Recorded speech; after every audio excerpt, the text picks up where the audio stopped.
There's some kind of wonderful and deep desiring going on in our churches, and I pray that whatever I try to say tonight will somehow be appropriate and helpful to that.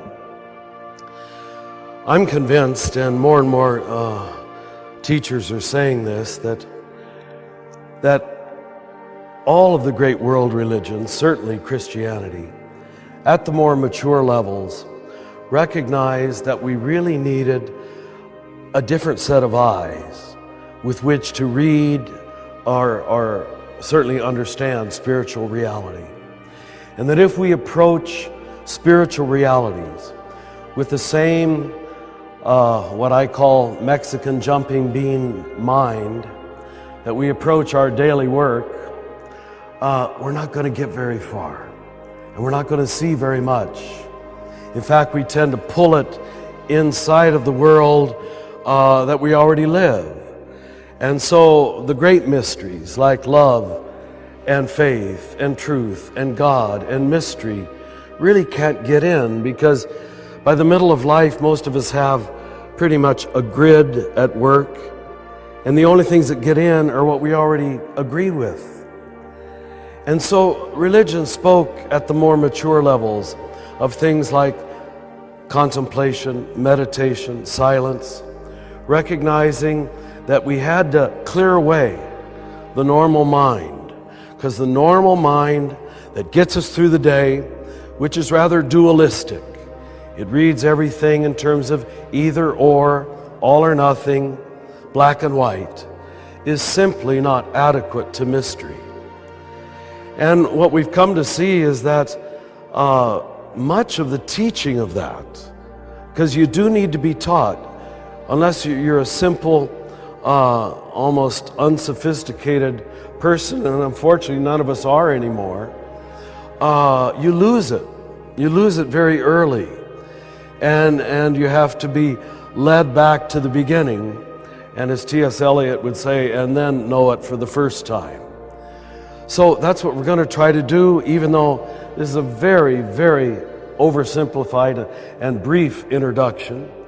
I'm happy that a few months from now, I think a much more scholarly teacher than myself, Cynthia Bourgeot, an Anglican priest who I have taught with several times in America, is going to come, and I'm sure she can carry through and follow up on whatever I'm going to try to say here. But at any rate, if we won't be able to move beyond this normal dualistic either or way of thinking unless we see how trapped we are in it. And that's pretty much first stage contemplation.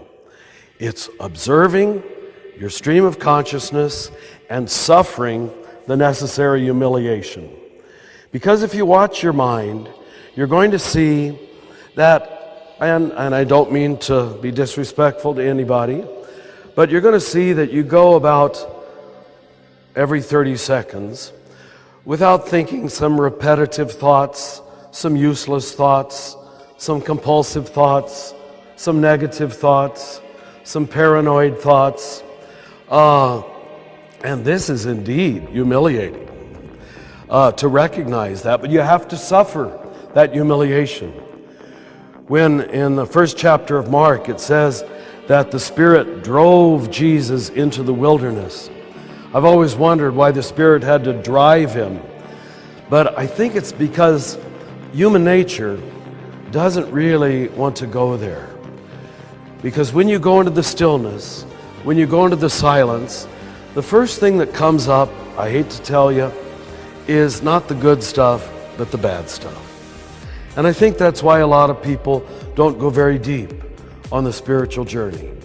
Because when you take the lid off of the unconscious, when you sit in the silence and refuse to feed your own compulsive and negative styles of thinking, what comes up are all those unhealed hurts, all those past unresolved relationships, the conversation this morning that ended with a little poke at your ego, and those are the things that that just keep stirring and just keep emerging. And so if you go back to that same verse in Mark's Gospel, it says the Spirit drove him into the wilderness. It's wildness you face. And it says there he met the wild beasts. So first you meet the wild beasts. All the stuff that you don't want to deal with. In fact, Thomas Keating, who's probably one of the main teachers of centering prayer in our country, the Trappist monk, he calls contemplative prayer, which is really just a form of praying without words, he calls it God's therapy. And in fact, if you want to save $10,000, I guess that's 10,000 pounds, which is worth more than dollars right now, in therapy, not that that's the reason for contemplative prayer, but in fact, it's one of the wonderful side payoffs that so many of the things that we thought were important turn out not to be really important in the great scheme of things. So many angers and judgments and fears that for some reason we like to feed and live on show themselves to be ephemeral, passing, useless, a waste of time. I know that the book by Eckhart Tolle has also become popular here in England, the book Power of Now. And really, I wrote to him telling him that he was taking the great Christian tradition that we called the sacrament of the present moment, or the grace of the present moment. And he was really just speaking it to us in modern terms, but it was very traditional. And some people, because they're honestly not in touch with the tradition, they sometimes call traditional things New Age things. And I go to the bookstore and Eckhart Tolle's in the New Age section. In fact, his teaching is quite traditional. And one of the things he teaches that I know the medieval Franciscans taught us in my novitiate training, and that was that the human mind can only do two things. The human mind can endlessly reprocess the past and endlessly worry about the future. Please take my word for this. The mind, the educated Western mind even more so, cannot be present in the now. Maybe you didn't know that. You can't think the now. You need a whole different set of tools, a whole different access point to be able to live right here, right now. Normally, the now feels boring, it feels lonely, it feels insufficient, it feels inadequate. It always feels like it's not enough. And so that little jumping bean mind takes off, and we want to think about something. And unfortunately, more bad news, and this is why he met the wild beasts first, the things that the mind, and certainly the ego, is more attracted to are negative things. Now be honest, you get a lot more energy. I don't know why it's true, but when you can think that someone's done you wrong, and then that little negative feeling, you create a storyline around it. It hardens into a storyline. And if you watch yourself, once that momentary negative feeling hardens into a mental storyline, the negative emotion triples. And now you're invested in it. And there's something sweet about it, if you'd be perfectly honest. To feel that someone else has done you wrong or hurt you, for some reason makes you feel superior. Without doing anything right or falling in love with God or anybody else, if you can prove that she's bad, it makes you feel good. Now, isn't that stupid? But you know what? It apparently isn't stupid because it works, and most people do it. All you need to do is think something hateful, blaming, accusing, about another group, another race, another religion or another person, and suddenly you feel superior and saved. Now those are the really malicious patterns that you have to recognize in early stage contemplation. And I hate to speak for all of you, but I'm going to speak for all of you. You all do it. Without knowing you, I know you do, unless you've had years of practice in contemplation, where you see those patterns, you see how fruitless and silly and useless and self-serving and negative they are. And you learn to hand them over to God. So the next line in that gospel, the Spirit drove Jesus into the wilderness. There he met the wild beasts. But thank God, then it says, and angels ministered to him. In 3 lines, you have a marvelous framing of the whole journey of prayer. What we're finding happening, and especially in my work as a spiritual director and as a retreat giver, is that more and more people are, for good or bad reasons, I'm not here to judge, but are moving beyond religion as mere external belief systems. Because we realize to say, I believe this, I believe that, really asks very little of you.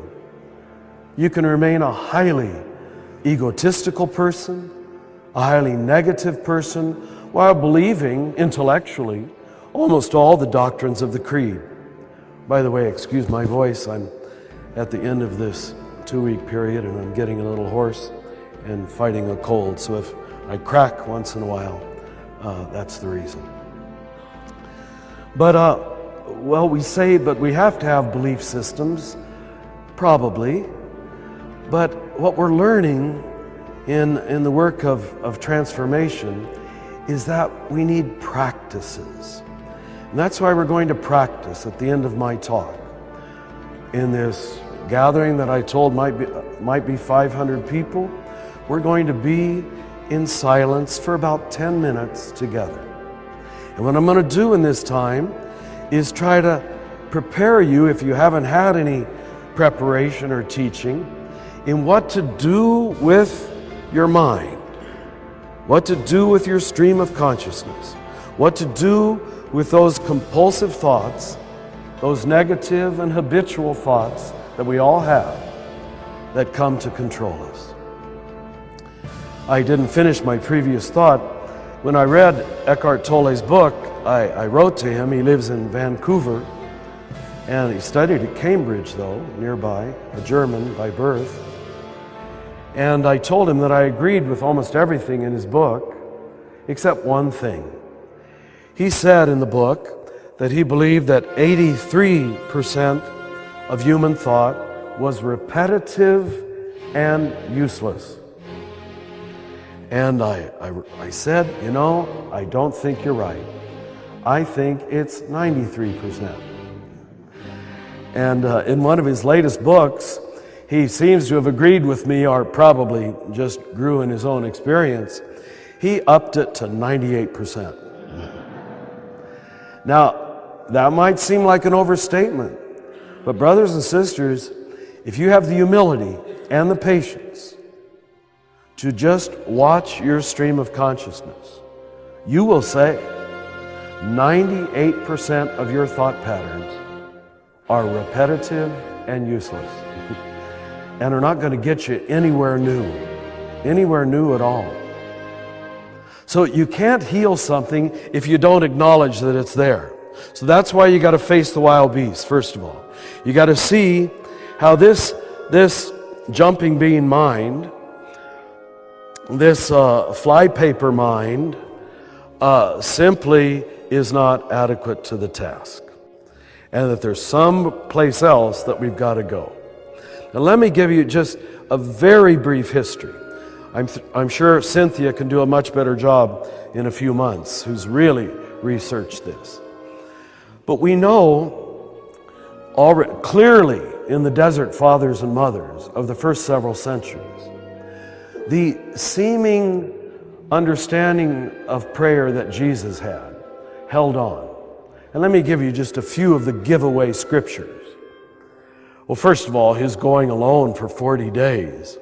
I always have to remind Catholics that he probably wasn't saying Our Fathers and Hail Marys for 40 days. Well, they say, what was he doing? Contemplation is not saying prayers. Contemplation is a different set of eyes. Actually, some of us like to call it a third eye, whereby you don't say prayers as much as you become a prayer.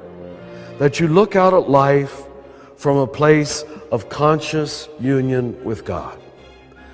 One of the reasons that your city was a sort of pilgrimage destination for me is that for many years I've been a student of Julian of Norwich. And so my heart delighted today when I got to visit her anchor hold here at St. Julian's Church, and this afternoon celebrate a Mass. But to think on that spot, but to think that already in the 14th century, in your city, a woman had a level of insight, psychological, theological, Trinitarian, non-punitive. She literally was at least 6 centuries ahead of her time. And she lived right here in your city. And the sadder thing is, when I was in Ireland last week, and even here in England, most of your own people don't even know about her. It's quite amazing. And I said at the Mass that God seems to be so inefficient that God could raise up a woman of this profound level of insight. Thomas Merton says in his judgment, and I would say my own, I think Julian of Norwich is hands down the greatest of the English mystics, and yet has largely been unknown throughout the world. So God let her sort of slip into oblivion. But let me give you some of the history why I think that happened. As I say, the contemplative tradition of closing the door, as Jesus put it, not babbling on, as the pagans do, as Jesus put it. He's clearly speaking of a non-verbal prayer. In fact, they say the fact that his disciples had to ask him to teach them a prayer like John the Baptist's disciples had seems to be a giveaway that they didn't have any verbal prayers. And they wanted one, because every group had their own verbal prayer. And that Our Father that Jesus gave the first disciples, of course, became our prayer. But the clear evidence is there's a prayer previous to words. There's a prayer beyond words. It's the prayer that Paul would call in Romans 8, the Spirit groaning within us, finding words for what we cannot find. And it's that prayer that hung on, we think, strongly at least, into about the time of Julian, the 13th, 14th century. At least in some of the monasteries, not everywhere, in some of the Catholic mystics who still knew there was a non-dual way of reading reality, where you don't divide the field, where you don't have to eliminate the negative, where you let reality get at you as it is, without judging it, analyzing it, critiquing it, explaining it, fixing it, controlling it, or even understanding it. Now, if you're starting to feel helpless, you're probably right on target. That's why a lot of people don't go on the contemplative journey. Because in the early stages, it takes away all your usual control mechanisms, all your ways of feeling smart, superior, and saved. And the ego doesn't like that, to be very honest. You feel rather empty, or to use our Franciscan language, you feel rather poor. You don't feel rich. You feel, as Jesus exactly put it, sort of poor in spirit, like you're a nobody, like you're a nothing, like you're an emptiness, waiting and desiring to be filled. Once the Reformation happened, and I'm not here to make any historical judgment on the Reformation, it's the Reformation dynamic that put all of Europe for 400 years into various forms of oppositional thinking, various forms of antagonistic thinking, where it was either or. We spent far too much time trying to prove that another denomination or another affiliation or another group, another set of Christians, sadly enough, were wrong, to prove that we were right. And once you move into either or oppositional thinking, I'm going to put it as straightforwardly as I can, you no longer have contemplation. It's impossible. It's impossible. Because you're too frightened. You're too needy of being right and proving someone else wrong. So you have to divide the field immediately. You have to read everything in terms of dyads, either or, all or nothing. We had a conference in Texas a few months ago, sponsored by our center, on the spirituality of the 12 steps, which is a very strong movement in our country. The work of recovery from various forms of addiction. And I'm convinced it might even be the one authentic American contribution to the history of spirituality. It leads many people to that experience of what they call powerlessness, or we called emptiness or poverty. And of course they go there through their pain, through their addiction. But one of the things these therapists pointed out to me is that what characterizes an addict is almost always some form of all or nothing thinking. In fact, they even call them dry drunks, that they might stop drinking, but maybe you've met such people. Their mind still thinks in absolutes. If it isn't perfect, it's terrible. If it isn't absolutely right, it's totally wrong. If you're not on my side, you're against me. Brothers and sisters, I'm going to be honest. Most people, I'll just pick on America, most people in my country think that way. That's why we have the kind of empire we have, and the kind of politics we have, and the kind of foreign policy we have. But it's in part because religion itself stopped doing its job. And we are facing, last time I was in England, Scotland, Ireland too, I don't think I'd ever met in America the kind of hatred of Christianity that I met in your country, in Scotland. As you know, Americans sort of think of themselves as religious, think of themselves. But over here, I meet an awful lot of not just boredom with Christianity, but active antagonism and hatred toward Christianity. And I talked to some of our own bishops in our country, and I said, you know, brothers, let's be honest. In a certain way, we got to hold ourselves responsible. We trained them in all or nothing thinking. We trained them in either or thinking. There was no ability to live with paradox, mystery, which is exactly what contemplation teaches you. To live with contradictions, unresolved ones. In fact, if we don't teach you how to do that, I don't think we're preparing you for the only life you'll ever have. Because every one of you, intellectually, morally, spiritually, and emotionally, are facing a half a dozen unresolvable contradictions in yourself, in your marriage, in your children, in your country, in your church.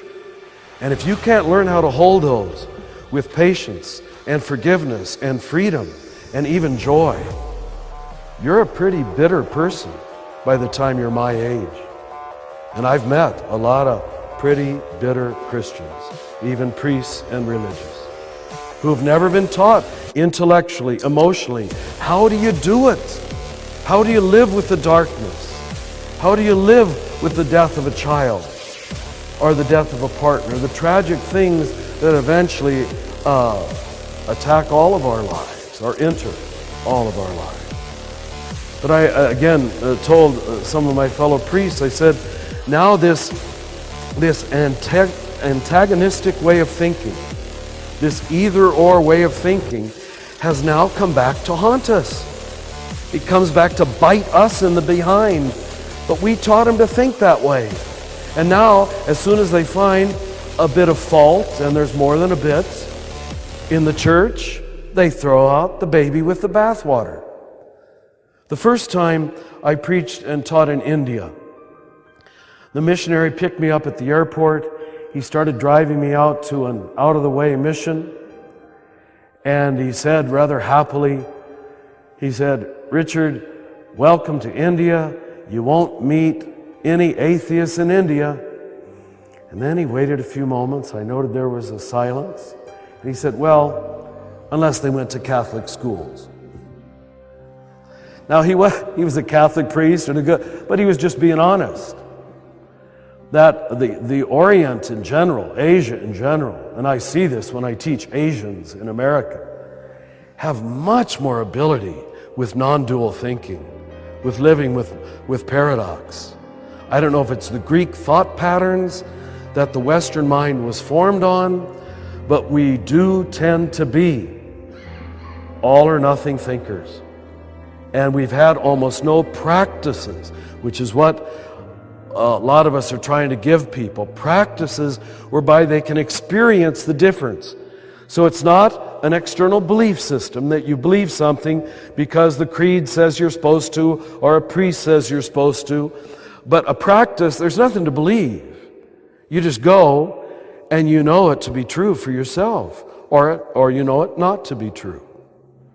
We have evidence, for example, that the rosary emerged when the gift of tongues first died out. And of course, when you go in all over Asia, everybody's carrying prayer beads. You know why? Repetitive prayers have the wonderful function of stopping your left brain from stinking thinking, from obsessive thinking. That's why chants and mantras and repeated prayers were discovered by so many people who were trying to go deeper. But there's another way. Chants and prayers and repetitive forms are one. The other is to go into the stillness. But you won't do that. You won't last even 30 seconds unless someone teaches you, what do you do with your mind? Now let me tell you a story just to bring this history a little bit up to date. After the Reformation, as I said, we had no time for contemplation. Nobody's fault. I'm not here to blame one side or the other. The Catholics lost it as much as anybody else, because we had to prove that we were right and other groups were wrong. But then right on the heels of it, we of course had the Enlightenment, which even more told us that we were our thinking. I'm sure you've heard this said by many others, but we blame this French philosopher Descartes for a lot of things, I think probably with good reason. But his great one-liner was cogito ergo sum. I think, therefore I am. That would be, for me, the low point of Western spirituality and the low point of Western philosophy. Because we've suddenly localized the human person not just in the top 3 inches of his body, but in the left part of the top 3 inches. All right? You know, this leaves a lot out. And it's the whole person. As Jesus put it, you must love the Lord your God with your whole heart, your whole soul, your whole mind, your whole body, and your whole strength. We would call that holistic thinking today, straight from Jesus. You cannot access the holy until all of you is here. And you're not fighting it anymore. And here. And you're not fighting it anymore. And you know how you fight it? By and large, with your mind. Your mind is your control tower. Your thinking of itself can't get you there. It's simply not adequate to the task. As St. John of the Cross says, God refuses to be known by the intellect. God only allows himself to be loved by the heart. Now, the heart was that holistic image for when you're putting all of these different parts together. So when all of you is here, I'm going to call that prayer, or at least you're capable of union. Union with yourself, and therefore union with God, and union with your brother and sister. But first of all, you've got to see how much your mind is keeping you from doing that. I'm going to give an example that I'm sure is not true in this very warm crowd, but I'll bet there might be one or two of you out there who are sitting there judging me for all kinds of good reasons. Usually people think I'm going to be taller for some reason. I don't know. There's some disappointed at my bald head, you know. Maybe you don't like my throaty, cold voice. Maybe you don't like my American accent. Maybe you don't like what I'm saying. Or maybe you don't like the way I'm saying it. Or maybe you don't agree with me.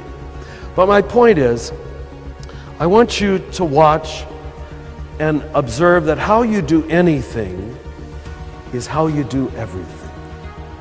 And if, I'm sure it isn't true, but if you've been sitting there for 20 minutes, judging me, critiquing me, analyzing me, trying to find out if I'm a liberal or a conservative, if I'm a heretic or orthodox or too Catholic or not Catholic enough, which is the way the dualistic mind works, all right?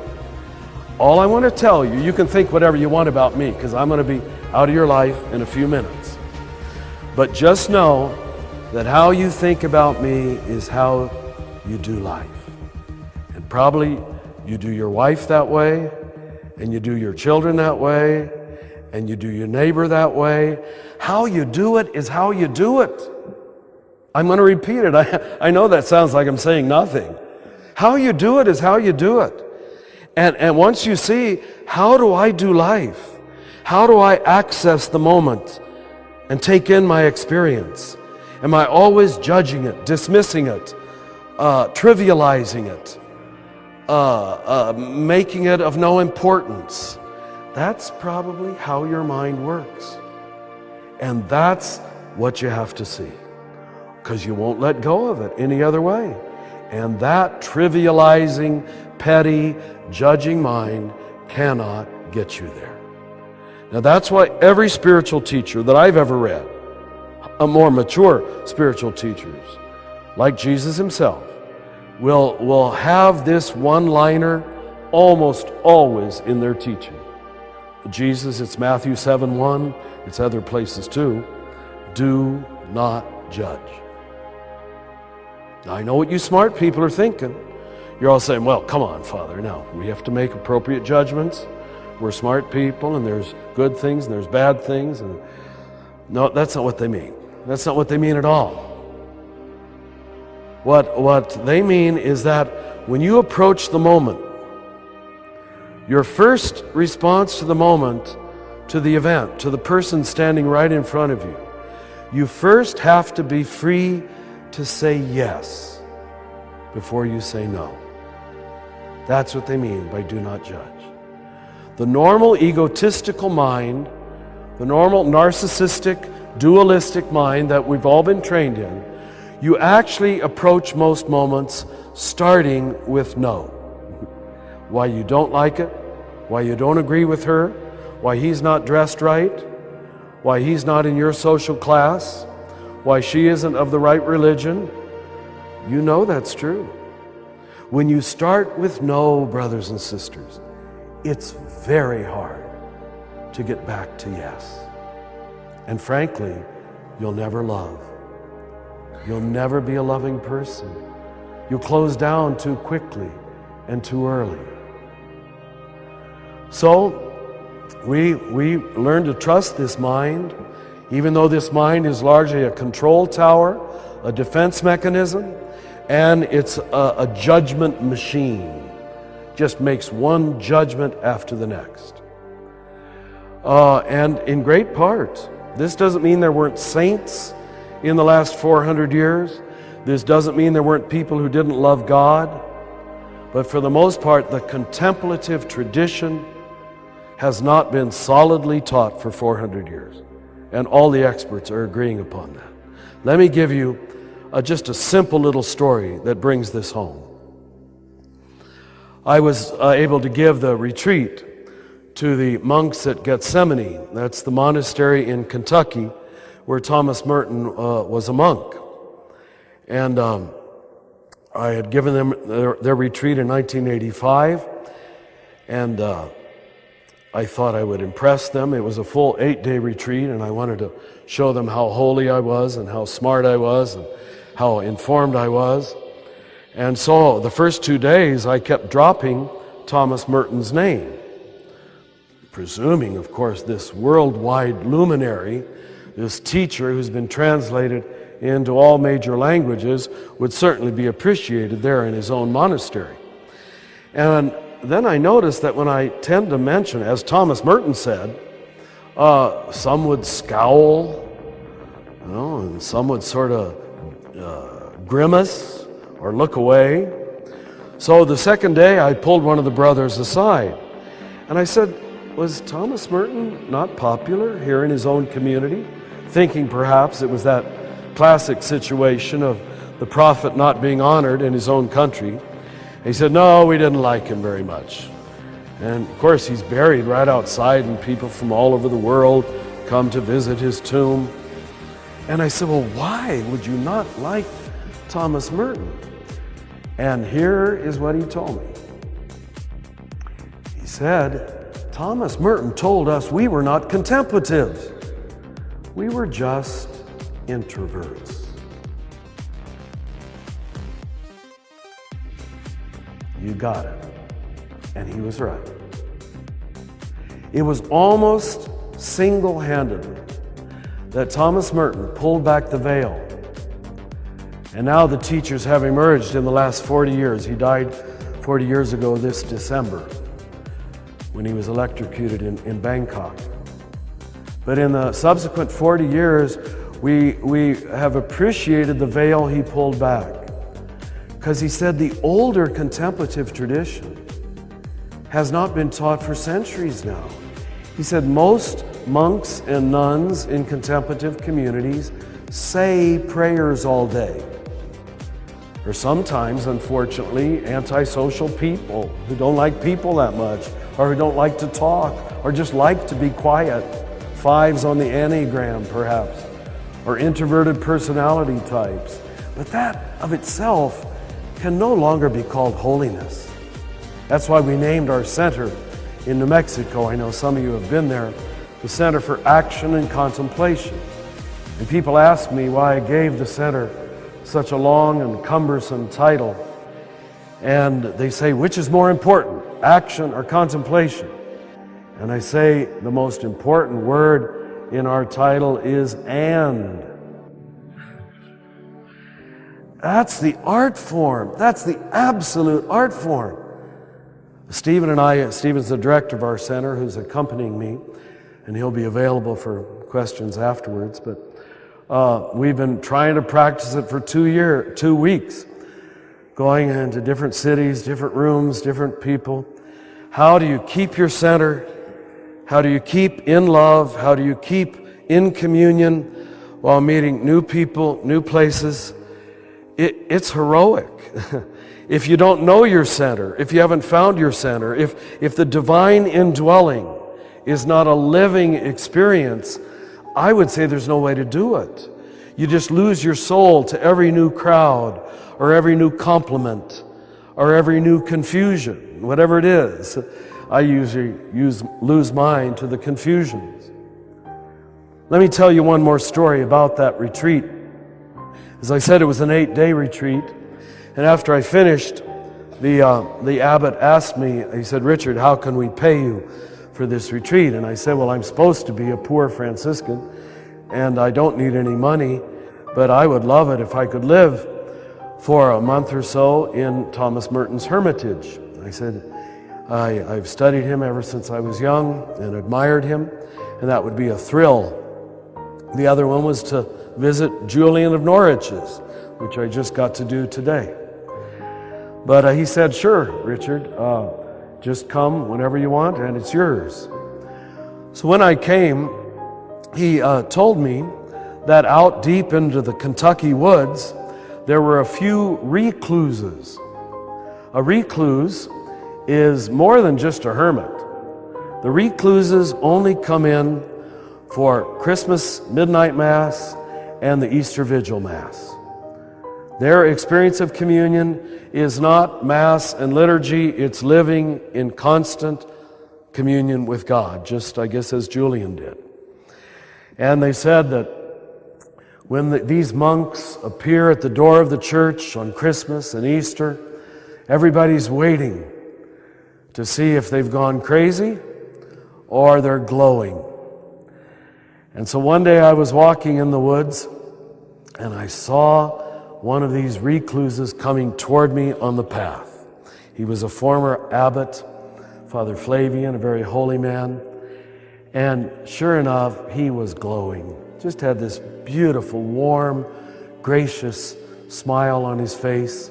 And he eagerly came toward me and he looked right at me. He said, Richard. And of course, when he said Richard, I was shocked and frankly a little disappointed, because I thought he must not be a very good recluse if he knows who I am. He said, Richard, you get to preach. You get to preach all over the world. And he said, I don't.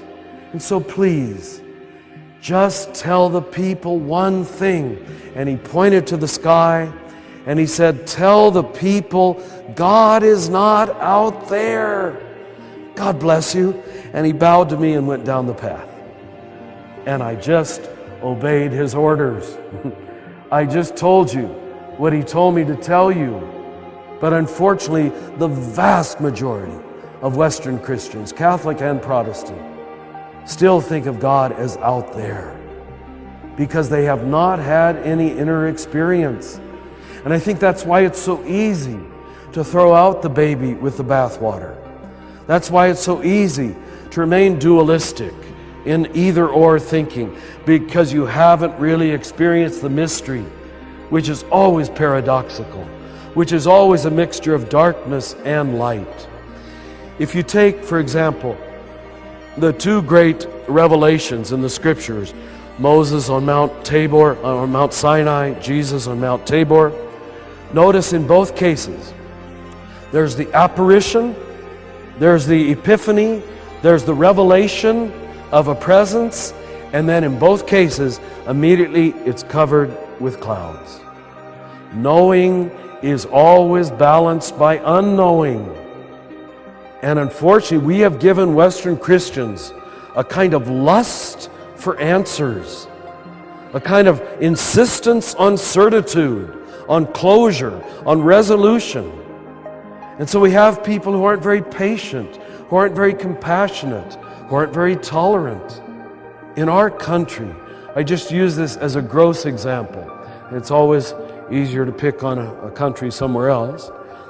But the very fact that racism was not seen as a major or central gospel issue till the late 1960s is an absolute judgment on the immaturity of Western Christianity.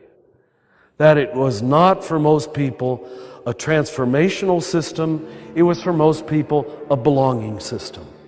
My belonging system is better than your belonging system.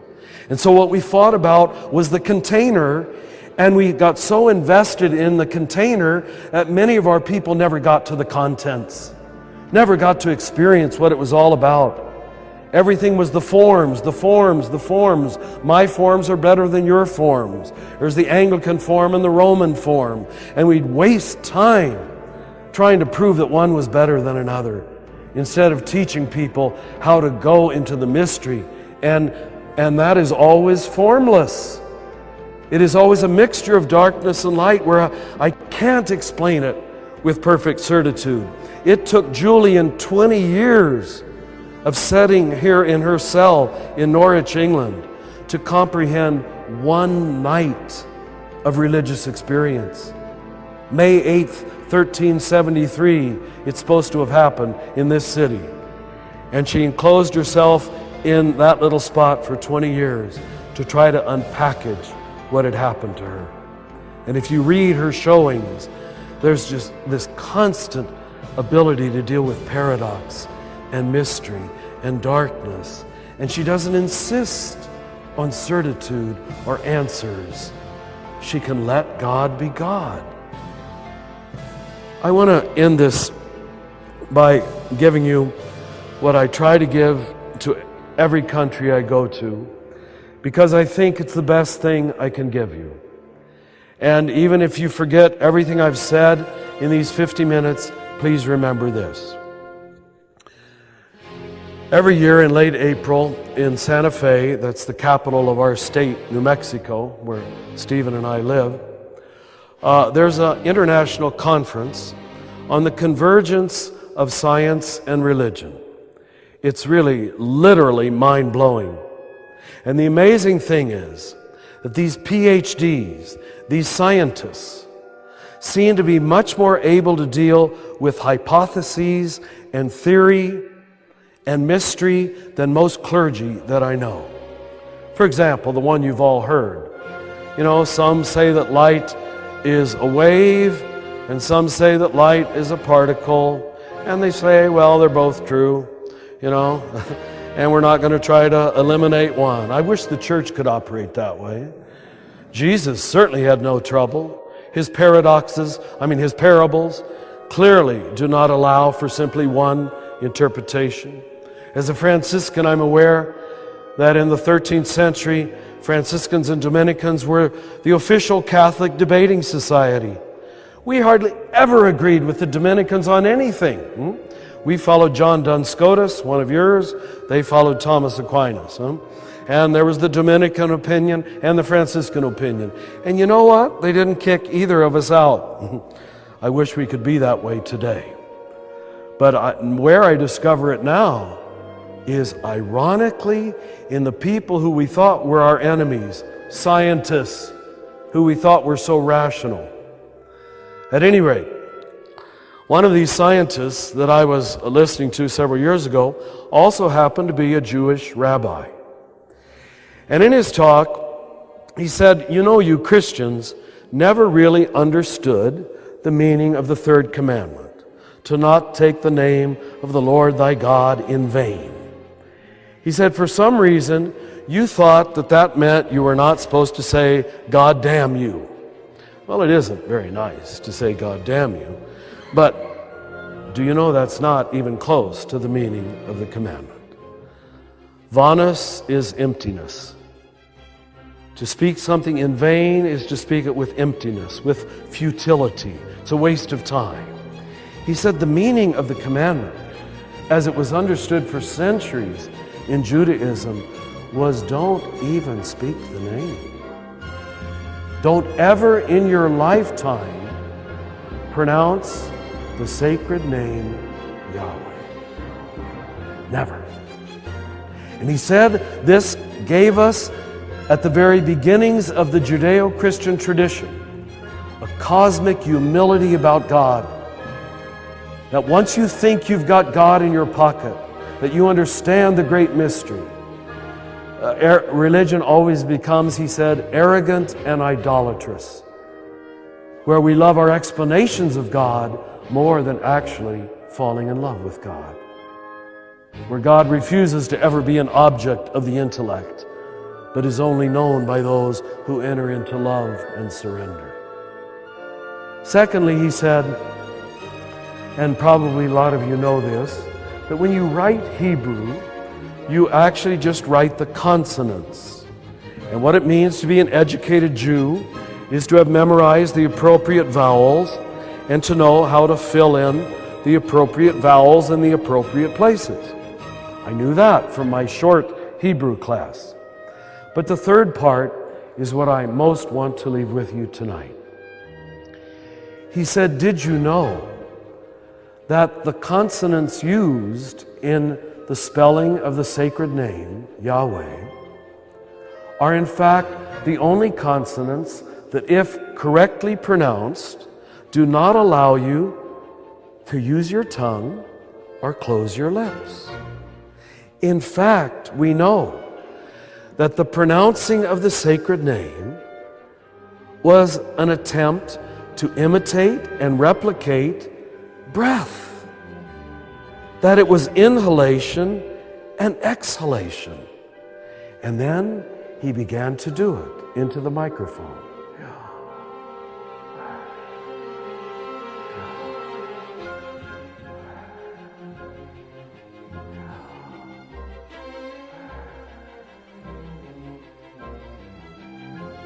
And in a few minutes, tears started being audible in the room, in a room of PhDs.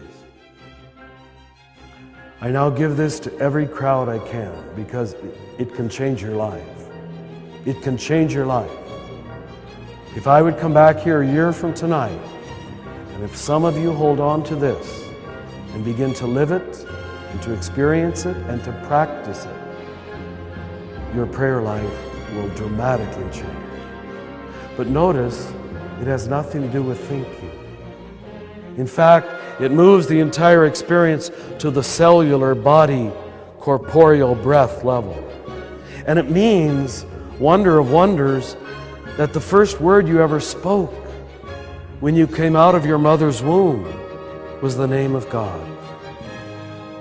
And the last word you'll ever speak, you don't have to try to remember, do I want to say a prayer before I die? You're going to anyway.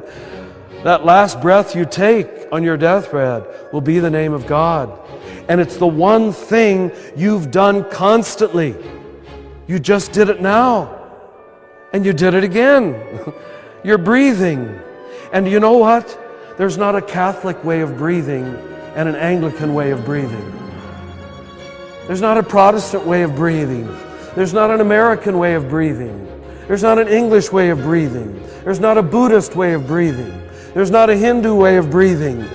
There's not a Muslim way of breathing. We're all doing this together.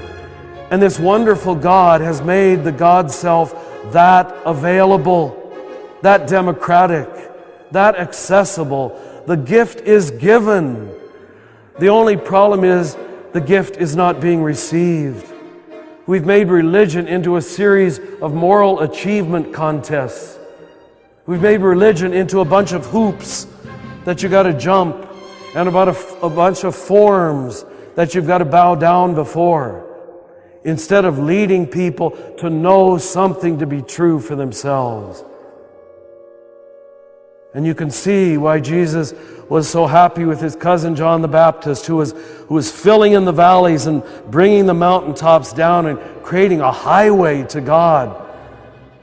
But we've created endless obstacles on this highway of the givenness of God, the availability of God, the humility of God, the compassion of God. But I don't want you to leave here tonight agreeing with me or disagreeing with me, liking me or disliking me. Who cares? It doesn't matter. It really doesn't.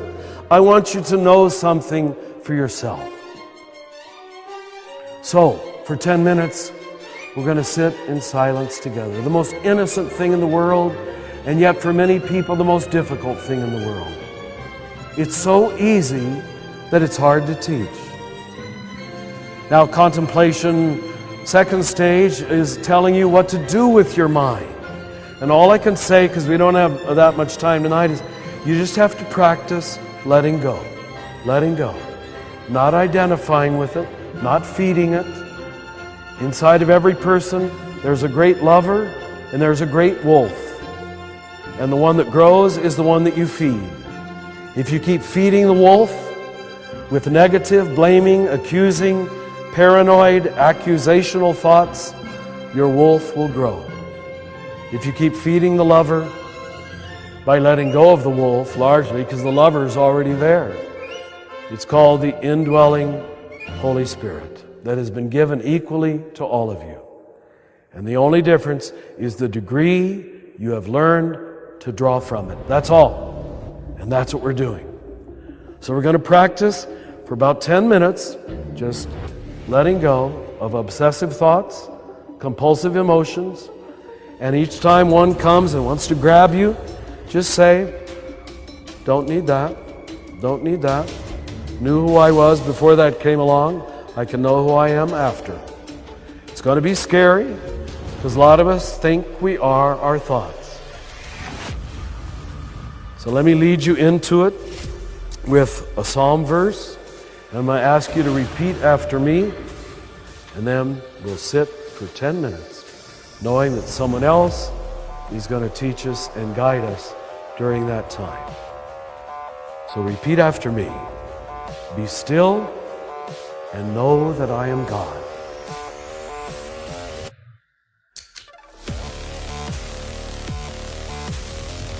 Be still and know that I am.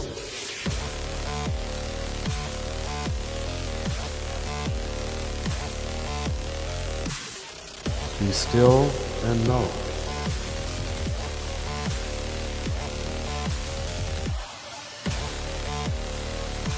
Be still.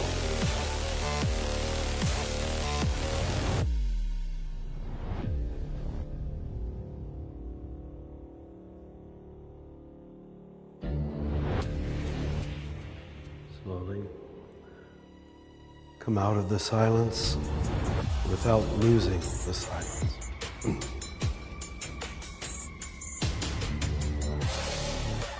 Some have said silence is the language of God, and everything else is a poor translation. And some of you might be thinking, watch that thinking, that, well, this isn't prayer, is it? Let me put it this way, that if God wants to get through to you, God has a much better chance of doing it at that point. Because finally, you are out of the way. With your agenda, and your conclusions, and your judgment. And when you're out of the way, God can do God's work. We can't convert ourselves, brothers and sisters. All we can really do is keep out of the way. Let me end this with a poem, and then we'll open up to just a few questions. Although you don't need answers now, so I can't promise you answers. This is from an American woman poet that I use very often. Her name is Mary Oliver. She lives in Provincetown, Massachusetts, and certainly has taught me and many others how to see. She's a marvelous seer, which must be the very definition of a good poet. This particular one is called Mindful.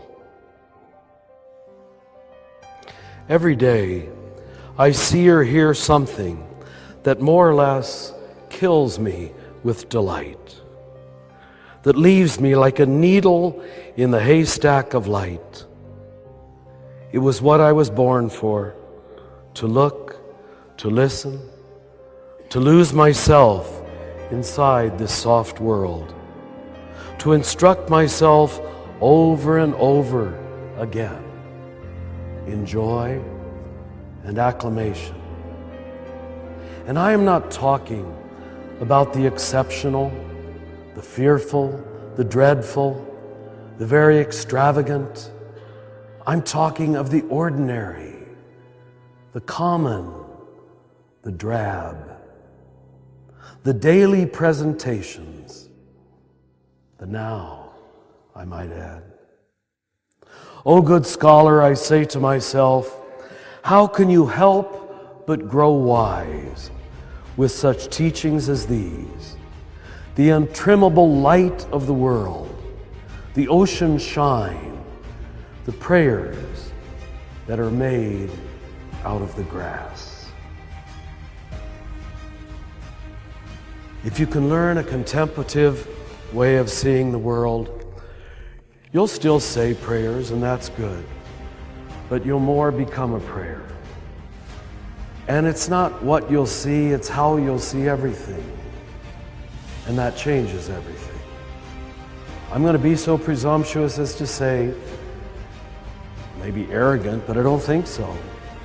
What I've tried in my own feeble words to talk about tonight, I think is the pearl of great price. Because God is given, the only problem is on our side. We haven't been given the eyes to see. And you can't see what you aren't told to look for. And you think it's only in church services or moralities or rituals, when 99% of life is the drab, the ordinary presentations. And when you can see God everywhere, of course, you'll see that God, first of all, within yourself, and then you'll see out there what you've graciously discovered within yourself.